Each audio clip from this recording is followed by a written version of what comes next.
Alors, essence, ok. Pression, ok. Checklist terminée.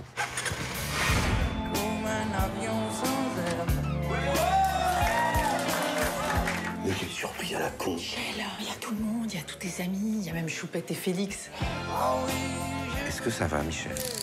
Je vais partir. Partir? Quand? Où? Pas loin, mais pour être dépaysé. Avec tout ce matériel? Oui, j'accorde une grande importance au matos. C'est bien, hein? Mais t'es prêt, là, hein? J'ai super chaud, en fait. Darling, you can't love one. Darling, you can't love one. Ça tourne? Oui. Ok. Bienvenue sur clap.ch. Je suis Bruno Podeides et je viens à Genève pour présenter mon nouveau film, Comme un avion. Darling, you can't love one. La passion du kayak et celle des avions aussi, mais d'un point de vue plus esthétique. Comme Michel, j'ai jamais voulu piloter un avion, voire même voler. Mais par contre, j'ai toujours un grand plaisir à collectionner les belles images d'avions. Celles qu'on voit dans le film sont ma collection.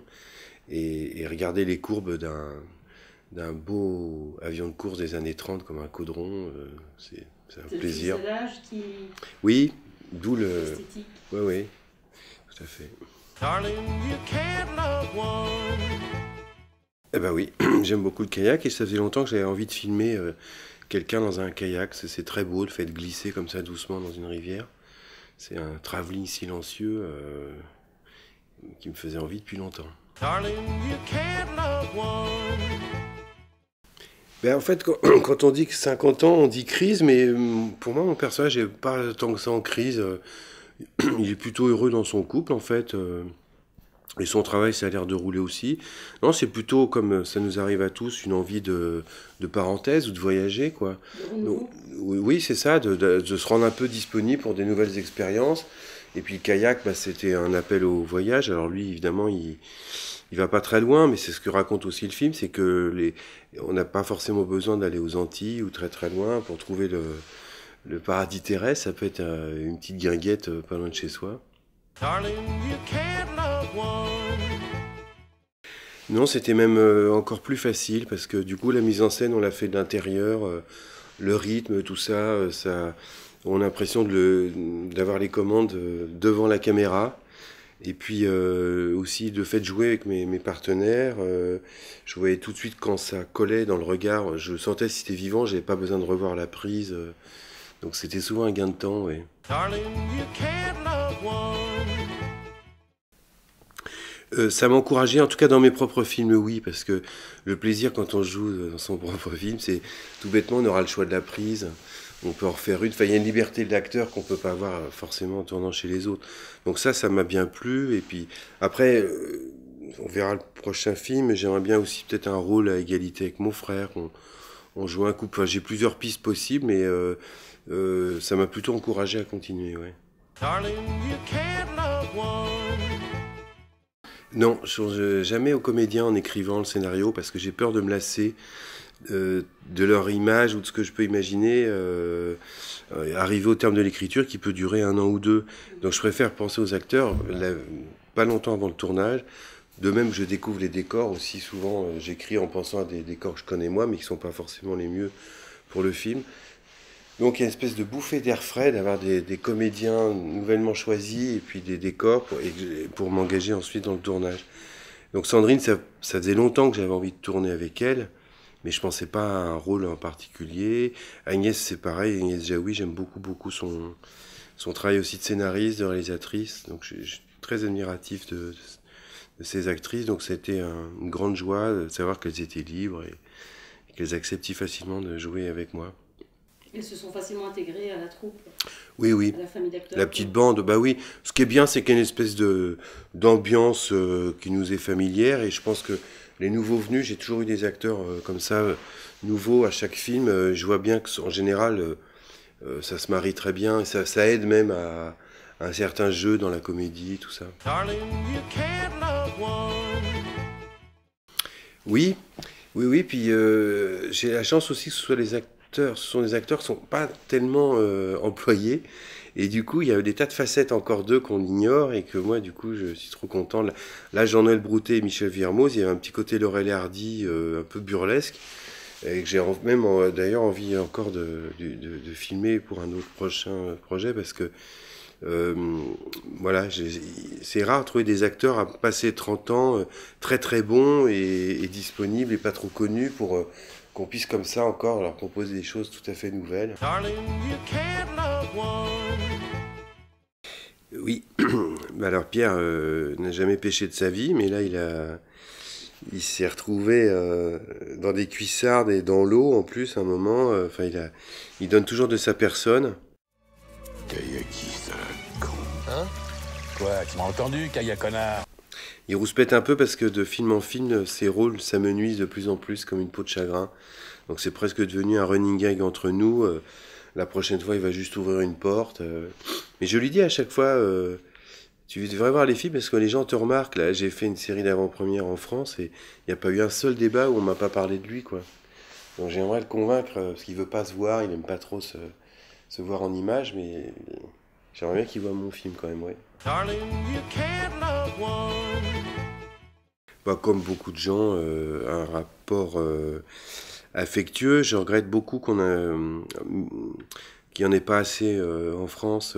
Mais c'est un mouvement qui est en train de se renverser. On se réapproprie un peu les rives, les rivières, des fleuves, même à Paris. Et les quais deviennent piétons et donc je sens que la tendance va s'inverser. Parce qu'il n'y a rien de plus merveilleux que de boire un coup au bord de l'eau, de danser l'après-midi, d'avoir des enfants qui courent, d'aller faire la sieste un peu plus loin. Bon, c'est un petit bonheur tout simple qui est à portée de main, oui. Darling, you can't love one. Oui, c'est pas très très connu, mais c'est juste à côté de Bignours, je sais pas, à 30 km de Ponchère à peu près. C'est une petite rivière qui est en fait pas vraiment navigable en temps normal. Et ce qui était joli là, c'est que c'était le mois de juillet l'année dernière le plus pluvieux, donc c'était une mauvaise nouvelle quand on tourne. Et pour moi, c'était aussi une chance parce que du coup, la rivière était largement en eau. Donc c'est toujours intéressant quand c'est à la fois un handicap et une facilité. Et du coup, il y avait peu de personnes. Mais il y avait que nous dans la rivière, à voguer sur cette rivière, mais on pouvait le faire très facilement grâce à la pluie. Et vous avez découvert ce lieu grâce à votre passion du kayak?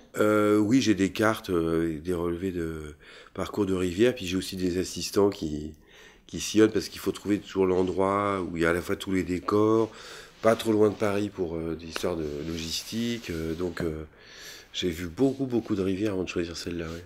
Darling, you can't love one. La difficulté avec une rivière, c'est qu'on alterne des fortes lumières très ensoleillées, qui peuvent même brûler par les réflexions sur l'eau, et puis des zones sombres, voire dans la pénombre, et comme ça, en quelques secondes, changer d'une atmosphère à l'autre. Donc c'était difficile pour nous, et je tenais à ces ruptures de lumière. En fait, j'ai choisi Claire Maton, c'est une chef opératrice qui a fait quelques films et qui avait fait L'Inconnu du lac, film solaire autour du lac de Sainte-Croix. J'ai beaucoup aimé la simplicité de la lumière, sans filtre et en même temps assez saturé en couleur, mais sans effet. Et je croyais à cette lumière, même si après au cinéma on la fabrique beaucoup. Mais du coup, cette attention comme ça à la lumière m'avait beaucoup touché. Et Claire a travaillé avec aussi un chef électro qui est une sorte de Godard de la lumière, qui réfléchit, qui expérimente, qui fabrique ses propres outils, tissus, drapeaux dont on sert pour la lumière. Enfin, j'ai eu beaucoup de chance. Darling, you can't love one. Oui, peut-être parce que c'est quand même une énorme source de comédie, le décalage entre ce qu'on prétend être et ce qu'on fait, entre le fait de masquer ses anxiétés. Là, le type est un peu anxieux, il revient au manuel des Castors Junior, c'est pas très glorieux, mais ce qui est amusant dans ce film-là par rapport à Liberto Léron, c'est qu'il joue pas la comédie il se joue pas la comédie envers lui-même. Il se prétend pas bon kayakiste ou bon marin, bon aventurier. Alors dans Liberto Léron, le gars essayait absolument de donner le change en prenant une tenue de marin, alors qu'il était incompétent. Là, il y a peut-être plus d'honnêteté de la part du héros envers lui-même déjà. Pas envers son itinéraire, quand on voit la géolocalisation. Non, ça, par contre, c'est sûr qu'il cache. Ça dépend d'ailleurs. Oui, évidemment, avec la technique, on est piégé. Mais souvent, pour se donner un peu de liberté, on est obligé d'avoir des jardins secrets et de cacher un peu ce qu'on vit. Ça fait partie aussi du fait de larguer les amarres, de ne pas donner tous les éléments. Oui, parce qu'on se rend plus compte qu'on est tous un peu dans une douce dictature des autres qui sont bienveillants envers vous, mais où il faudrait rendre compte tout le temps par l'espèce de nécessité de la transparence qui est un vrai jour en fait. On est toujours obligé de rendre compte d'où on est, encore une fois avec des gens qui vous aiment, hein, c'est pas le problème, mais ce qui fait que je pense qu'à un moment on vit une oppression qu'on ne se formule pas. Il y a une saturation. Une saturation, oui.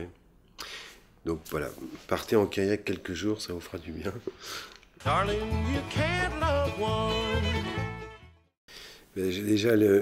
J'aurais vraiment beaucoup aimé qu'il découvre ce nouveau film, parce que je crois qu'il aimait bien mes films, et moi évidemment j'admire les siens, mais on avait une méthode de travail qui est pas du tout la même. C'est-à-dire que lui, il partait souvent d'un concept en fait, et revenait vers la vie, nourrissait son idée première, qui était comme souvent ludique, presque une expérience formelle, physique, et après il enrichissait ça avec ses acteurs, et c'est un texte, il donnait de la vie à tout ça. Mais il avait un concept au départ, alors que, par exemple, moi je fais beaucoup confiance au hasard, et je pars souvent d'une idée de départ, et je navigue à vue ensuite. Je laisse développer mon scénario. Après, je taille, hein, comme on pourrait tailler un arbre. Mais j'aime assez l'idée que le film ne soit pas prévisible et que du coup, ça chemine comme une rivière avec des méandres, etc. Donc c'est le procédé, la méthode de travail n'est pas du tout la même. Darling, you can't love one. Beaucoup. Le cinéma, c'est déjà un premier tour de magie qui est de croire à un mouvement alors qu'il y a 24 images dans la seconde. Cette première illusion, c'est pour ça que très vite les magiciens se sont emparés du cinéma, évidemment commencé par Méliès, parce que c'était un prodige, quoi, le cinéma, un prestige incroyable pour ceux qui jusque-là essayaient de faire disparaître des objets mécaniquement. Et je garde l'esprit un peu magicien, parce que quand j'écris un scénario, vous savez, quand on fait de la magie, il ne faut pas dire tout ce qu'on fait et faire tout ce qu'on dit. Et quand on écrit un scénario, c'est un peu du même ordre. Il y a des choses qu'on induit, mais on ne dit pas tout de suite que c'est important. Et puis plus tard, on revient dessus, et là, les gens comprennent qu'en fait, c'était pas gratuit.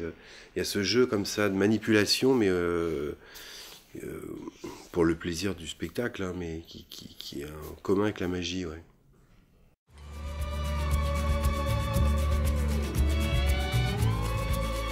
Merci à tous, merci. Il fait beau et tu continues.